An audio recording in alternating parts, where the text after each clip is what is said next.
Salamat po, Madam Chair. Yung hindi po pagdating ng ating pangalawang Pangulo ngayon, ang suspecha ko po ay dahil sa nangyari na mga pagtatanong nung nakaraang pagdinig. I have heard the volume and the barrage of questions asked by members of this committee to the Vice President. Despite the fact, Madam Chair, I heard her several times saying, I forgo the opportunity of defending the OVP budget for 2025 by question and answer, and I leave it to the House of Representatives to decide on such proposal as presented. That was the template of an answer given by the Office of the Vice President.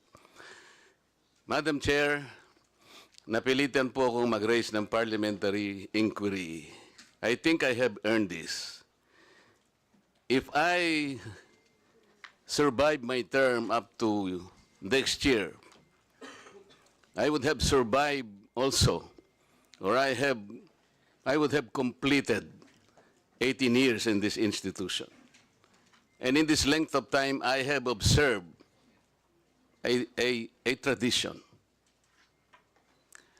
The tradition is the two highest positions of government, namely the Office of the Vice President and the Office of the President, are not traditionally subjected to questions. I have observed this for so long a time. May I refresh the memory of the members of this committee, Madam Chair. In 2022, the Minority Leader, Honorable Libanan,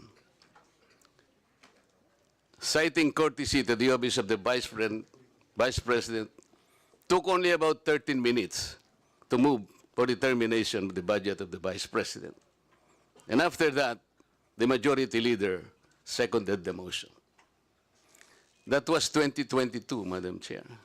Then 2023, no less than the Presidential son, our own Senior Deputy Majority Leader, the Honorable Sandro Marcos, stood up and invoked the long-honored tradition of according courtesy to the OVP, the Office of the Vice President.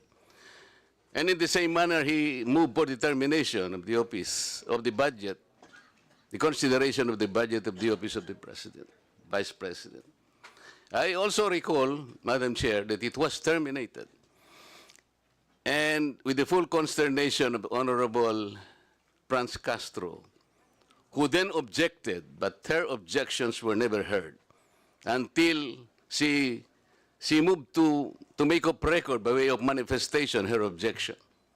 But the committee collectively said, you can no longer do that because there was already a termination of the hearing. This is the time-honored tradition, Madam Chair. For so long a time, we have kept and observed this. We have upheld this tradition. My question is this committee authorized to set aside or discard the tradition? That is the question. Your Honor, such motion was not introduced in the last hearing. I'm now introducing the motion, Madam Chair. I second, Madam Chair. To terminate the consideration of the budget of the Vice President, Madam Chair, on the basis of the long and time-honored tradition, Madam Chair. In order for us to respect a tradition in the same manner that we have respected the tradition here that the first to interpolate every time is the member of the minority. That is the tradition. We have not yet discarded that. We're observing that because we are honorable members of this Congress.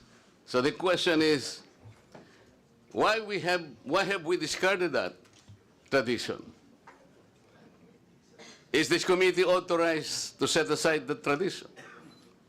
If we are not able to do that, Madam Chair, then I honorably, respectfully now move to terminate consideration of the budget of the Office of the Vice President, and I so move.